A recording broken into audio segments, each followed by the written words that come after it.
Great. So I'm not going to try and sum up what Maitreyabandhu said, but just to kind of remind you of a few of the topics that you touched on. So friendship, what Bhante has done for us, and Bhante's genius, and particularly in creating a new form, in which we can practice. Talked about the arts, although the arts may be beyond the arts. And its relevance for us, each of us individually. And men's contexts, and Dharma as being the way into life. So, yes, the floor is open, gentlemen, for any questions for Maitreyabandhu. I don't know if this is a question or what this is, but I'll ask you anyway, you can see where you go with it. I was really interested in your idea about form and how it almost makes you sort of consciously or subconsciously respond. And we live in a society now where you can do what you want, be who you want. It is all formless. Yeah. And I just wonder what you sort of make of that, what effect do you think that has on people? Yeah, I'd like one day to write something about form. If I was a philosopher, I think there is something to think about form. Like it's interesting, like I've got to form because form is very important to me in poetry. And the form in poetry now is free verse. Nearly everyone writes in free verse, which is a sort of formless form. Which the thing with free verse is you can say what you like. You don't need to. You can just say what you like, really. Which is both a strength and a weakness, So I'm struck by that's now become in poetry. That's now as typical and sort of unconscious as iambic pentameter was for Shakespeare. Nobody would hardly even think of writing in rhyme now. And you're right that society is more and more becoming formless. And that does create certain liberties. So I can see why there's a drive to that. I come from a small town in Warwickshire where there was a very strong sense of form, how you treated your elders, I was in the church choir, there was all sorts I took on a form, I went to school, you walked to school, I'm that generation that walked to school. Children did get knocked over on the road, just like but nobody ever thought that meant you drove children to school. Now you wouldn't think of letting your child walk to school. So you don't realise, you take up the form and that brings to the fore certain things. And, what the downside of coming from a small community like that, it was difficult, one of the reasons I came to London was so that I could be gay, as it were, because it was difficult to not fit in a closed form like that. It was very undiverse, to put it mildly. I moved from Henley and Arden to Brixton, and I just loved it. It's like, at last. A lot of people are drawn to the city so that they can be anonymous and all that sort of thing, so they don't have to shape to form. But it's becoming increasingly clear that our rootlessness and formlessness is making us feel that life is meaningless. That it seems to be more and more clear that that's what's happening. It's very difficult to understand the present, but this word deracinated, which means rootless, it was first coined, I can't remember, in the 18th century, it's being used more and more, we're rootless, contextless, formless. We're valuing that because it means we can express ourselves, but what the result of that expression is that you can express anything you like, so nothing's of any value, weirdly. Before you know it, nothing's of any value. I come from this large family, we were quite poor, and we used to go out for a meal once a year near Christmas. It was like a massive deal. I mean, the food was rubbish. Going out for a meal, it cost my parents a fortune, in the cheapest place, but it was such a big event. Now I would never think of, just like nothing. So in our freedom, and especially our freedom for form, we've created meaninglessness and vacuity. And yes, we can express ourselves, even start to insist that people need to accept us as ourselves. And I can see the value in that, because I've had to do that to some degree. But it doesn't grow. It doesn't seem to grow you very much. You need a resistance, and we're thinking that non-resistance is always a good thing, and it's not been a success largely. You know, like one of the things that I've been thinking recently is the death of God has not been an unparalleled success. You know, he left the universe. We chucked him out, and there's been great benefits in that. You know, Buddhism would be unthinkable in the West without that. But with him has come all sense of hierarchy, of experience, or hierarchies of things like even things like civic pride. All sorts of collective values are being undermined almost on a daily. You notice more and more, for instance, in the tube, people eating in the tube. They're like more and more, well, I should just be able to just be myself, irrespective of context, because context hardly exists anymore now for people. And what you're getting now apparently is an epidemic of loneliness. Like they're now saying that loneliness is the massive issue in modern life, that more and more people feel rootless, lonely, meaningless. You know? And that's partly because we've rejected form. So what Maitreyabandhu is trying to do is do this impossible thing, which is create an international spiritual community bounded by ties of friendship across all divisions, racial, gender, age, cultural, class, you know. That's just about impossible, but that is Bhante's vision, and a form in which that expresses that vision. Like we were just talking, weren't we, the tea break, you were saying that you value the tea break, and just having that tea break is part of Maitreyabandhu's form. If you went to another centre, even if you did have a tea break, you certainly wouldn't have the teacher there. You know, if you go to Tibetan centre, they wheel the teacher in, and they wheel him off again. You won't meet him. A friend, somebody I knew, went off to a Tibetan group after Maitreyabandhu and met up with his teacher and was having a coffee with him. Halfway through, this guy just said, "Just be clear, I'm not your mate. You know, what questions have you got for me? You know, I'm not here to say how hard, you know that, which to us would feel like shocking. But that's because we're growing in this form where we're trying to be friends, you know. It's just that it's transparent to us, so we don't realise it. But Bhante's form is quite remarkable and it's got all sorts of dangers, particularly it's great dangers to be watered down. And that's mostly what you see with Bhante's form, is that it gets watered down very easily and then doesn't do very much, and then people can't see why we have it. You know. Just coming in on that, you touched on, Ari asked you about single-sex situations and obviously specifically men's situations.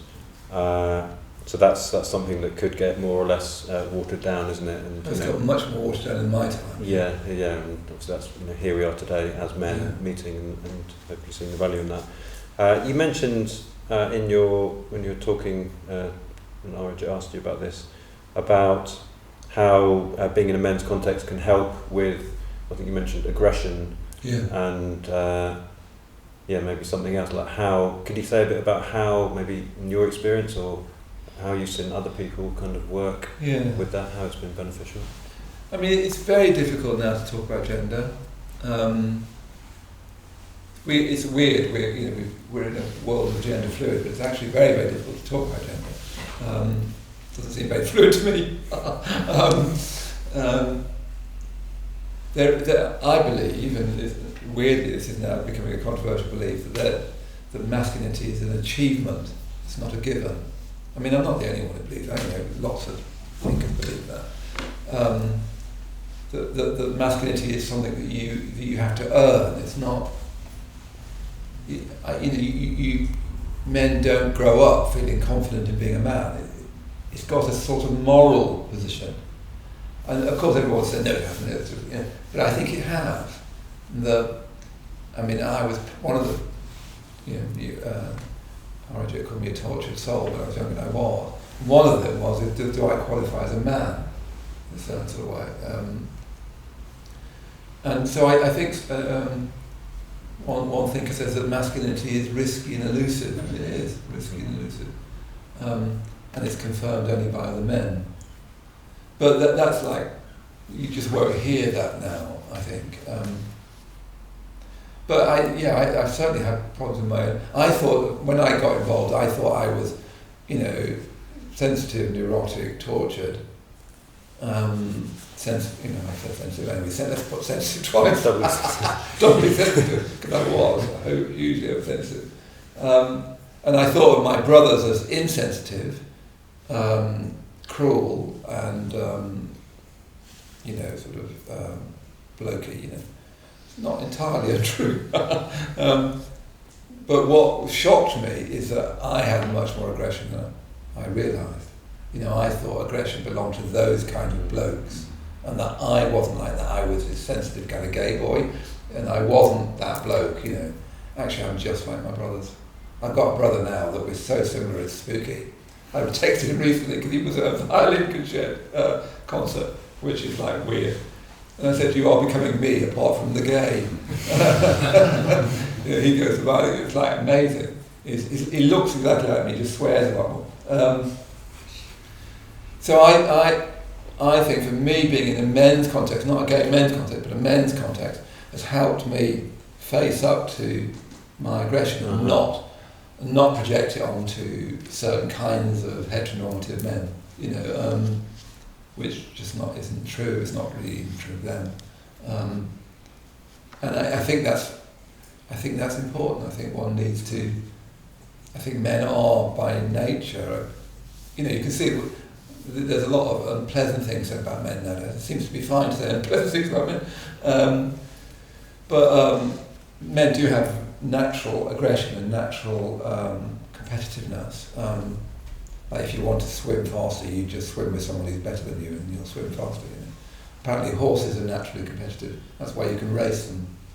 They don't like other horses running past them.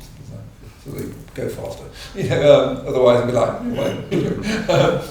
and Bhante certainly thinks that men are naturally competitive in that way, and says that men need to learn to compete cooperatively rather than aggressively.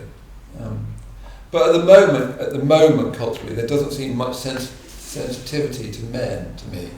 There doesn't seem much sympathy, to men, the issues that men face. There's been a lot of talk about men aggression and so on, and I don't think there's enough sympathy for men at the moment, culturally. That will change, and there hasn't been much sympathy for women in the past, so it's understandable to swing the other way. But you see these posters on the tube saying, staring at somebody is an offence. I've met millions of men in my life. I can only think of 2 or 3 men that would apply to.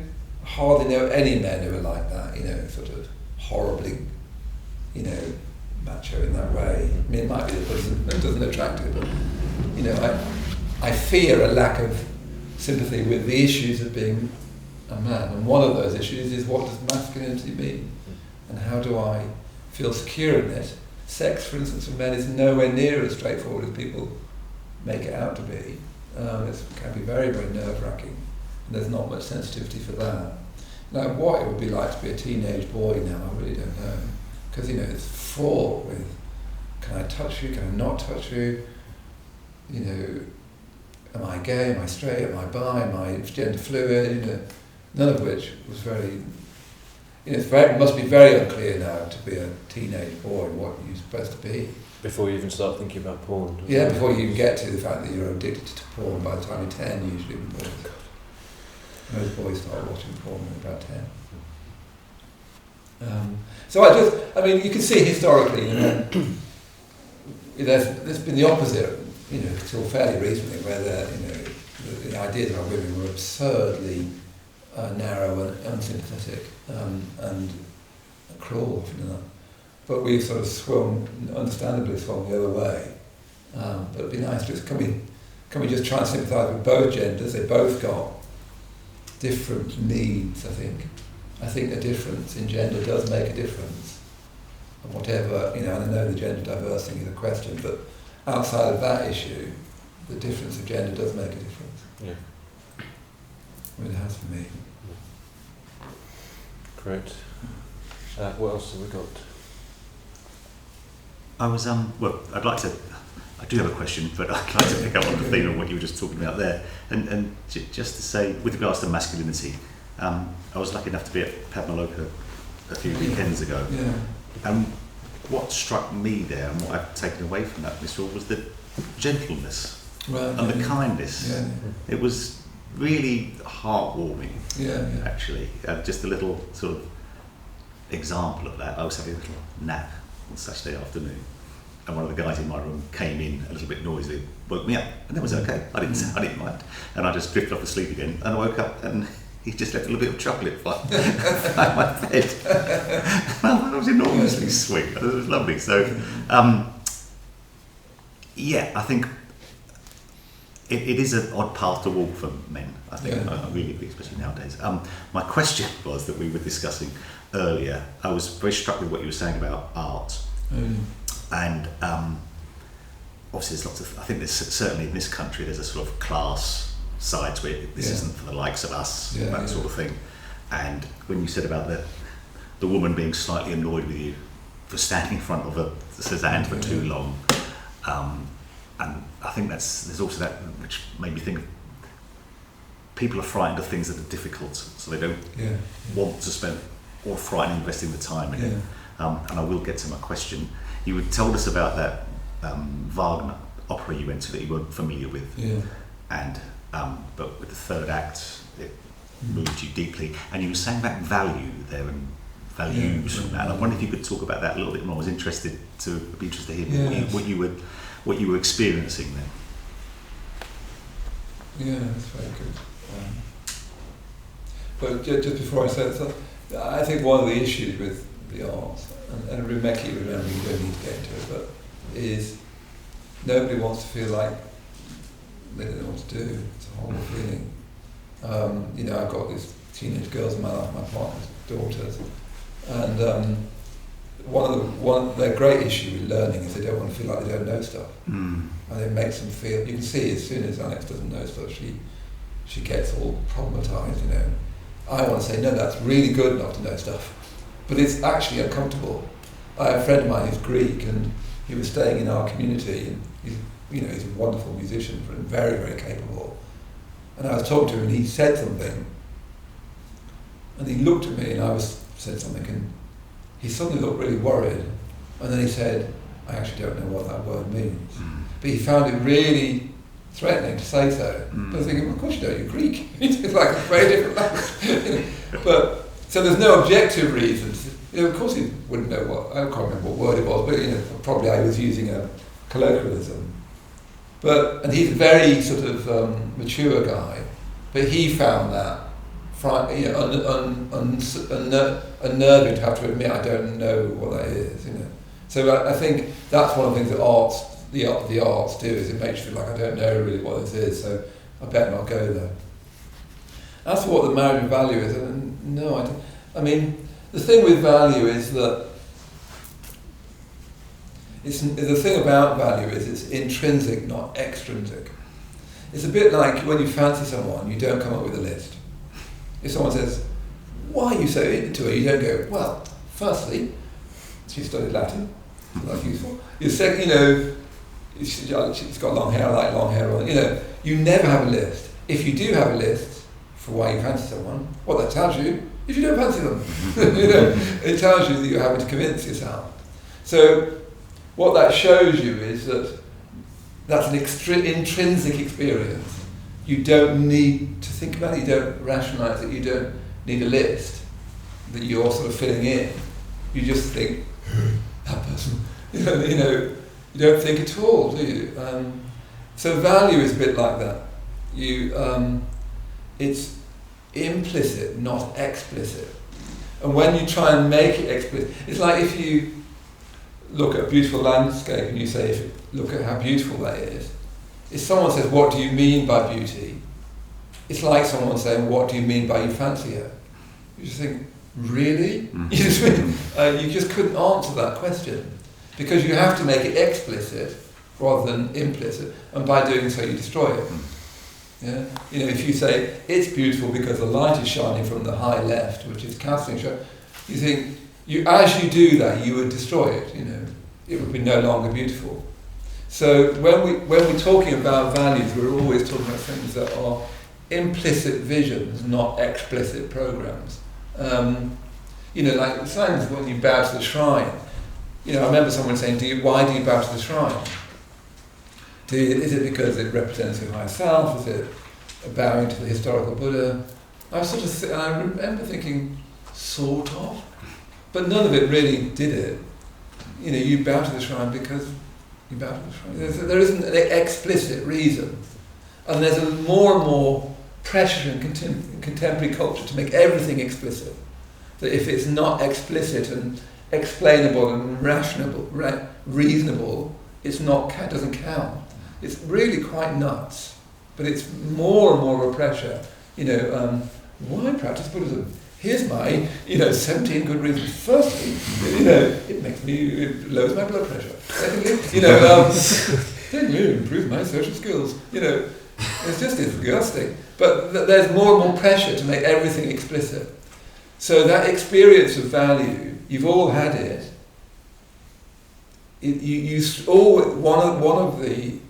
One of the reasons you've experienced value is because you struggle to put it into words.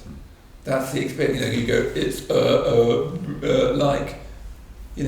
So as soon as people are very, very good with words, it makes me very suspicious, because value it trips up on itself because it's implicit, not explicit.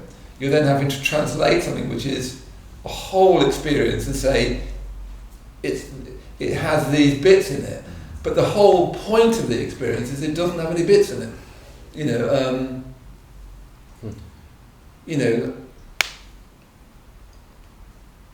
Just the other day, I'm going on about the arts, because it's not. But I was listening to Mahler again. I started listening to him, and there's a particular movement, and as soon as the music starts, you just feel like you go into this sort of value. But if I was to say, well, what was that? Beauty, I suppose. But it's like, sort of, I suppose. I think Sir Thomas Aquinas said that beauty is merely a word that says, I can't say any more, which I thought was a really good definition of it. You just say, that's about, so if you say, can you say more? No, that's what the word means. I remember once, on my ordination retreat, I was in one of my self-torturing moments, which those moments could last for days. And it was cold, it's wet, what am I doing here, why am I getting ordained, what's the point, all that sort of thing. And I remember thinking, oh well, just go and make an offering at the end, make an offering in a sense. I was just agonising, why am I doing this, what's the point, what's the meaning of it all, what do I think about Buddhism, blah, blah, blah. Who am I anyway, where will I get it this time? And I just went to make an offering, and as I made an offering, there was a picture of white Tara.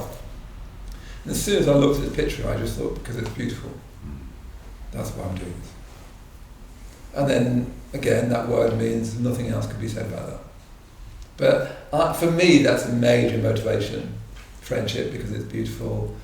Art, because it's beautiful. Meditation, because it's beautiful. Bante's vision, because it's beautiful. It's this. I think how you know value is aesthetic. I mean, that's across the board. One of the things you hope you learn as you grow up is whether people are trustworthy or not, and that's an aesthetic choice. You meet people who are very, very convincing, but something in you is saying, I don't trust them.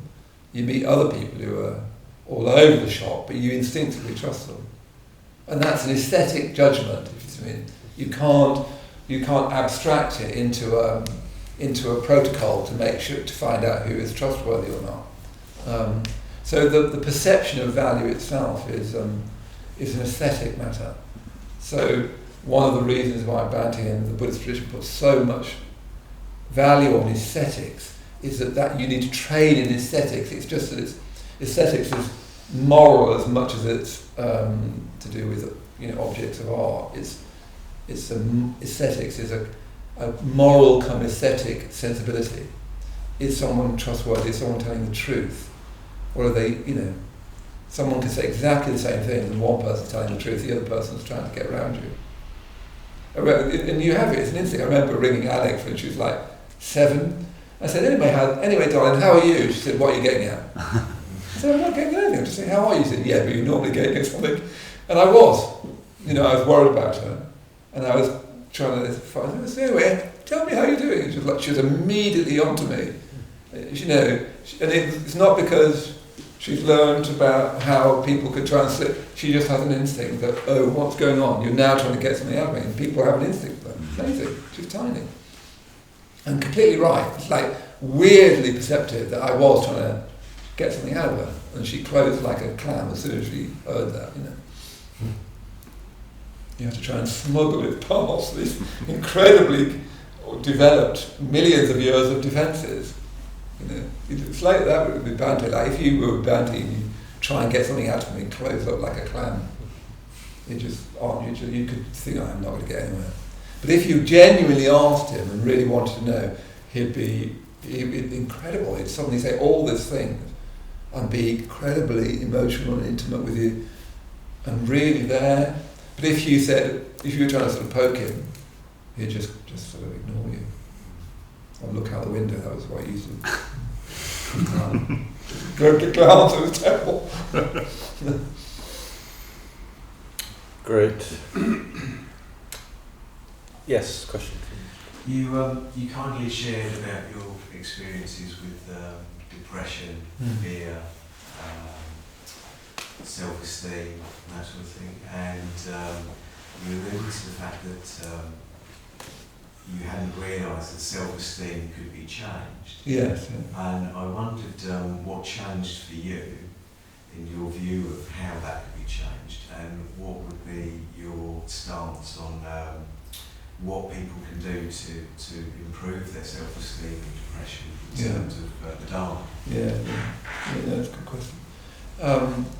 I'm afraid it's a bit embarrassing to answer within mind. Basically therapy is what it came down to. I've been practicing it, for 35 years, something like that. I've always sort of had problems with self-esteem, and as I said, where I got to with it is like, okay, you've got a limb, and it's a bit of a pain, and it makes getting on public transport difficult, and sometimes it makes it very difficult, but you can still talk to people and do some good. That was my attitude.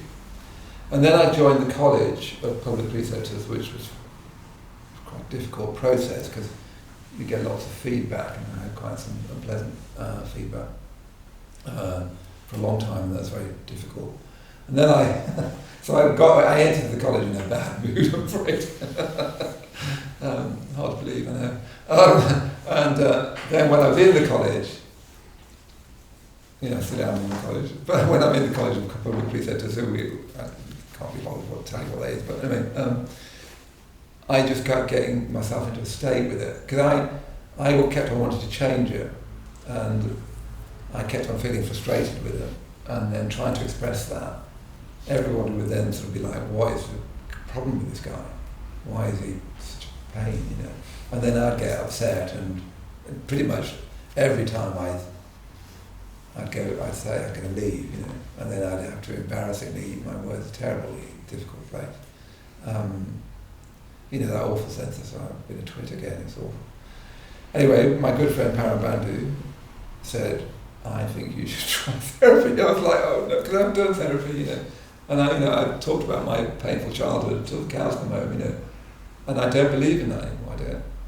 Where I got to with therapy before was, I could tell you why I get into a bad state, but I didn't change it. I could tell you about how cruel my brothers were, my father was like this. I think I probably was rather neglected looking back on it. Nobody's fault, but I think probably that's true. I could tell you all of that, but it didn't make any difference. So I ended up with the same pain, but with more explanation. So I decided that therapy didn't work. Anyway, he suggested compassion focus therapy, which is one of these second wave therapies, which is a sort of mixture of psychotherapy and psychology. And he particularly suggested a particular therapist. And I was so resistant to it. It was so resistant. And I put it off, raised, and we had COVID, and I said, no, it needs to be in person. I can't have therapy online. And then they closed down the London branch, and then they said, look, you have to either go online or you have to have somebody else. So eventually, 2 years later, I started having it online. And the first session, the guy, who was very good, said to me, why do you think you're here? And I had this very strong urge to say, mind your own business.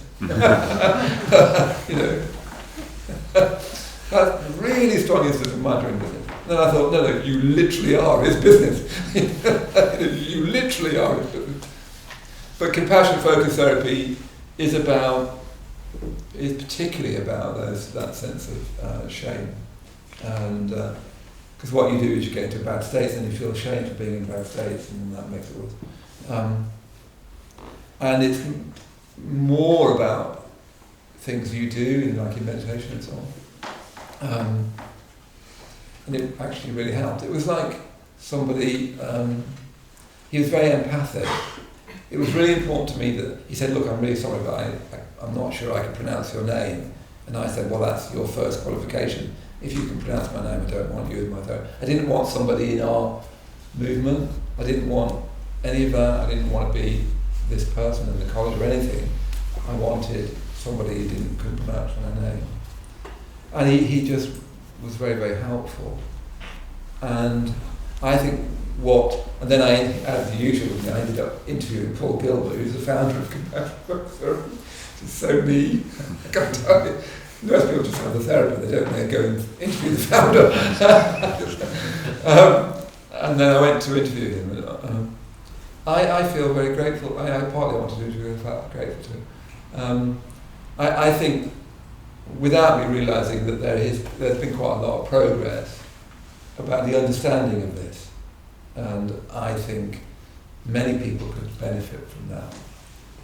It was like I'd been climbing the ladder of my spiritual life, and the first few rungs were rotten.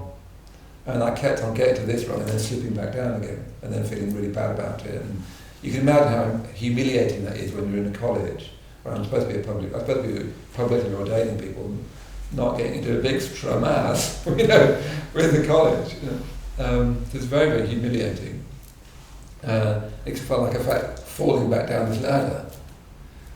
And then since then I've just been quite consciously practicing what I learned, which is you could say is the first stage of the Maitreyabandhu, except for that word cultivate metta was rubbish for me. I just thought, well, I'm not going to be able to do that. I haven't got any, so I can't cultivate it. But having another perspective that was, like he even said to me, is there anything from your tradition that might help you with this? What is this practice called the Maitreyabandhu? I haven't done it for 30 years. So if you do have issues with self-esteem, I'd very much recommend. Well, the first thing I'd do is watch that interview I did with Paul Gilbert, which I did for the Nature of Mind project. I really liked him. He's a lovely man. He's very sweet to me at the end. I said to him, thanks very much. And he just said, well, thank you for being so personal. Because, I didn't feel I could have this interview and then not mention that I've got problems with this. So I said, look, here's what, in the interview. And I said, well, it's the least I could do. He said, no one does it. Everyone who interviews me, you don't think they'll never have an issue with it in their life. And interestingly, he hasn't had any issues with it. He said, I've never really felt critical of myself. He said, I feel critical of other people, but I've never felt critical of myself. Anyway, so if for you think self-esteem is an issue, I would start with watching that and see what you think, and then get his book, which is called, what's it called? Focus Therapy or something. Paul Gilbert, isn't it? It actually fits very, very easily into the Dharma. It's really a nuanced and more careful way of teaching the first stage of the Maitreyabandhu. But it's been a major issue in my life, and I see it quite a big player in lots of people's lives. And I have to be careful with this because still relatively recent, it's not that recent, but because I still get into bad moods, but I'm much, much less prone to it than I was. It feels like what it feels like for me is like I've got this wiring, and it was always shorting. It's like didn't have any plastic around the wires because I didn't have much self-esteem, so I kept on sort of shorting, it felt like, and getting sort of upset. And although that can still happen, it's nowhere near as much. It's made me realise, you can actually change your self-esteem. It's just like anything you can change. It's like, Buddhism would say it's a samskara, and you can change samskaras. But you need an intelligent, quite careful approach to that. Because I think we can make it worse sometimes. I mean Maitreyabandhu, Buddhism. Not meaning, with the best will in the world. I think self-care can make it worse. I think psychotherapy can make it worse. It's actually quite a tricky thing to work with. And easy to make worse. Yes, that's a long answer, sorry, but a rather embarrassing one. Don't tell anybody. I mean, no, just to come in on the back of that, thank you so much for your candidness and honesty. And actually, I think, it may feel embarrassing, but I think it's a gift to all of us, whatever sort of flavour our difficulty is. Yeah. I think we've all got, there's a paradox, isn't there, that we're practicing, we're developing qualities, we're getting to know our friends, we're trying to be a friend, there's, we're growing, but also we're coming up against ourselves, aren't we, and our difficulty. And I'm also, fear has been a sort of long-standing companion in my life, and it's like, there's a paradox there, isn't there, between what we're trying to develop and what we are. I suppose my question is, how do we manage that? We not putting undue expectations on ourselves, but at the same time, there is you come to the Buddhist Centre, you expect to see friendly people, you want to be friendly, and at the same time, we want to be honest and really meet ourselves and each other. I always think as well that we're all in the same boat, really. It's not, we can make too much of being in different boats. We're all pretty much in the same. We're all human. One of the things that Bhante said to me not long before he died, I was talking to him about something, and he just turned to me and said, "It's only human." And Bhante's got this way of saying it, it's very, very sort of sad and sweet. It's only human. In other words, that's just human. You don't need to get angry or upset about that. It's only human. And I think we need to keep remembering that it's only human. We all do silly things. But I do think hopefully we'll get better at helping people. It's not easy to help people. It's not easy to help yourself. What we call Buddhism is, I think, the answer to the world. I think, but I can't see. Buddhism is the answer to the world's issues. It's the answer to the death of God. It's the answer to the disappearance of meaning. It's the answer. Buddhism is our great hope. I have no doubt about that, and I never have really. To be a Buddhist is what life is for. And Buddhism can gets taken into your pre-existing mindset. I'm writing this book about the myths, and I'm writing about the film Free Solo about Alex Honnold climbing El Capitan, which is like one of the most remarkable physical feats ever, where he climbs the El Capitan in Yosemite without ropes. Took him 9 hours, I think. Which the one commentator said it's a bit like an Olympic sport where you either win a gold medal or you die. Like every moment of that climb, most people who do free solo you die. It's one of the most remarkable physical achievements ever. And when you watch him, he's very straightforward, very good guy. I think he's not at all bright. He's very straightforward. But he's asked what motivates him. He said a bottomless pit of self-loathing. Wow. It's really struck by him. He said my father died when I was very young. My mother was very unaffectionate and always said good is not good enough. So he said he was. So even remarkable achievements can still be driven by it, you know. So everything is drawn into your pre-existing shape, and you can weirdly bend Buddhism to fit your pre-existing shape. So, if you think you're not good enough, you can use Buddhism as another reason to confirm that you're not, because in a certain sense you're never good enough.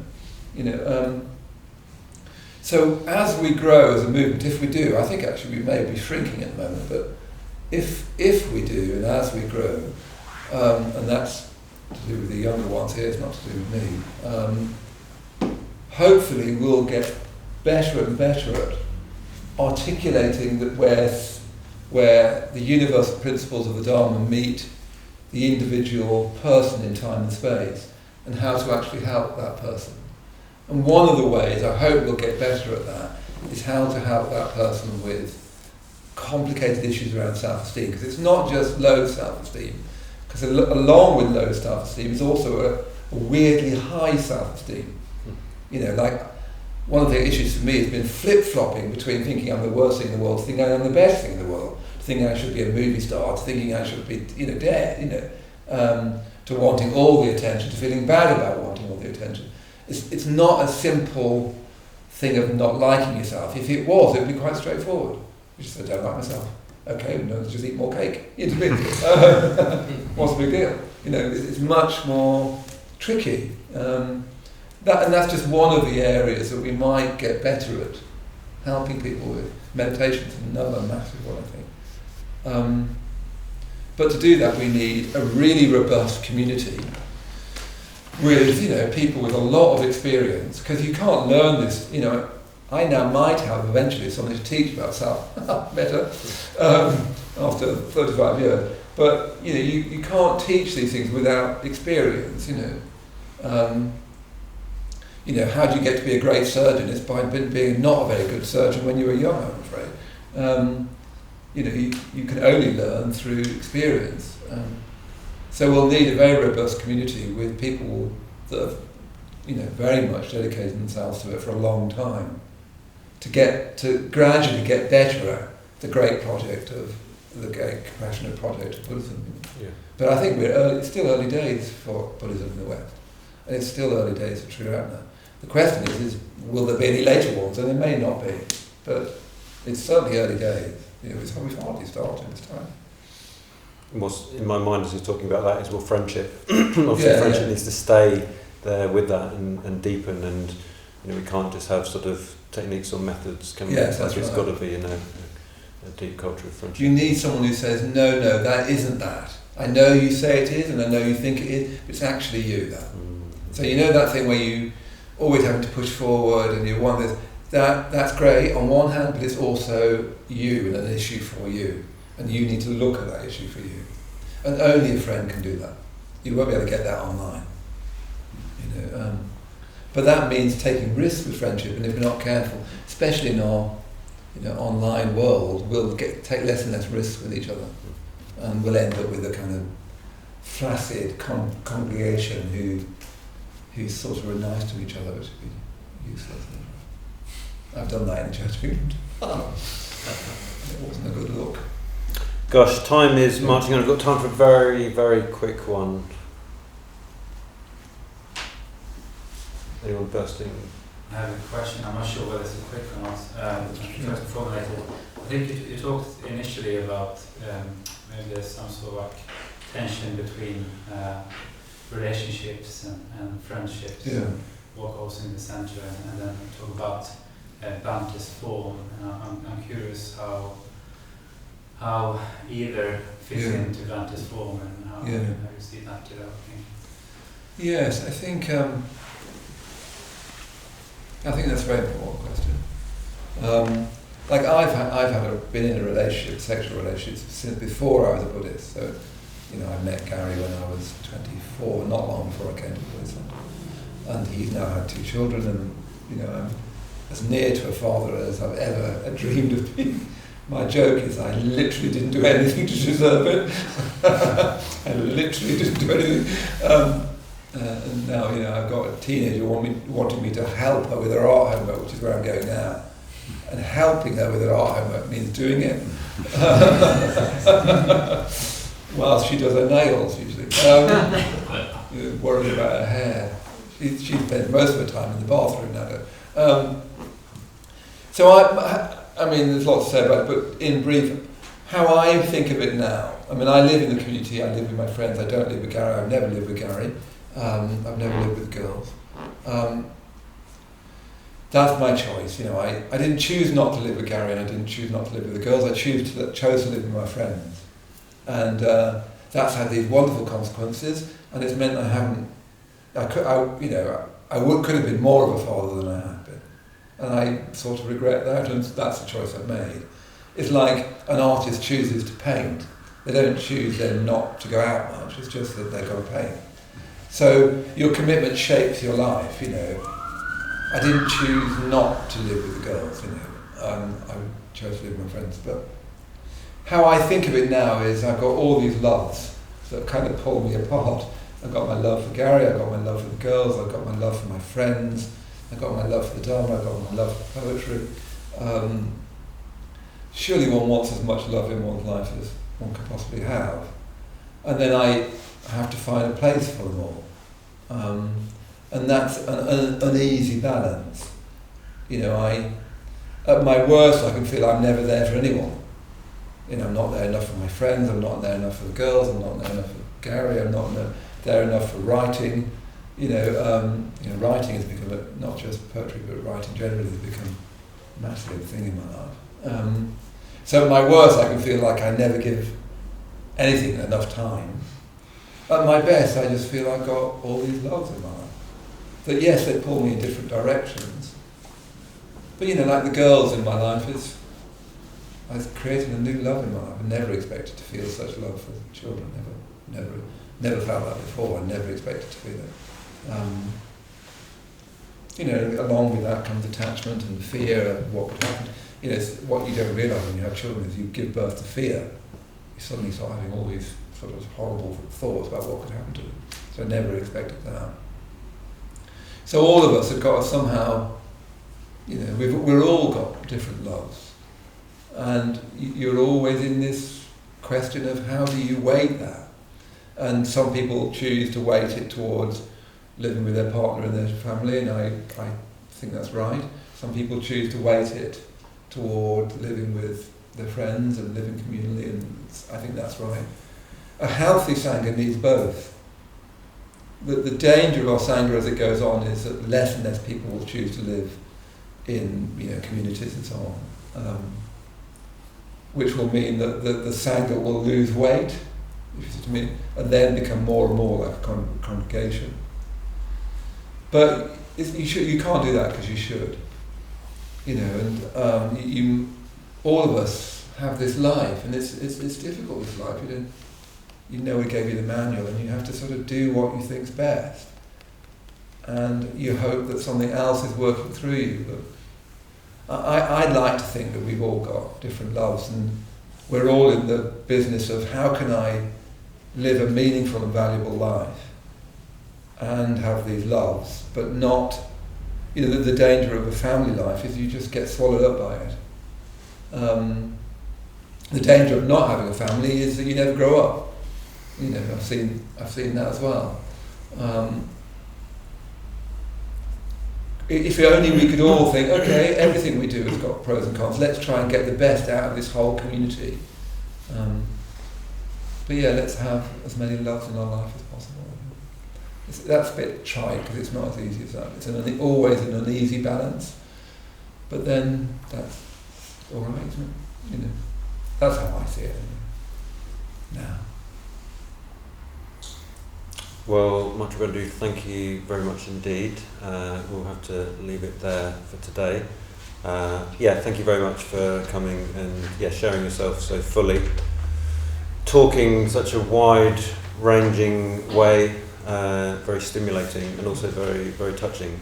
Your tenderness that is you that's come out of you sharing yourself, you being close to yourself through your practice. And of course this is, we're all on this path we can get closer to ourselves and live more fully as ourselves in the world. So yeah, thank you very much for exemplifying that for us and coming to talk to us today.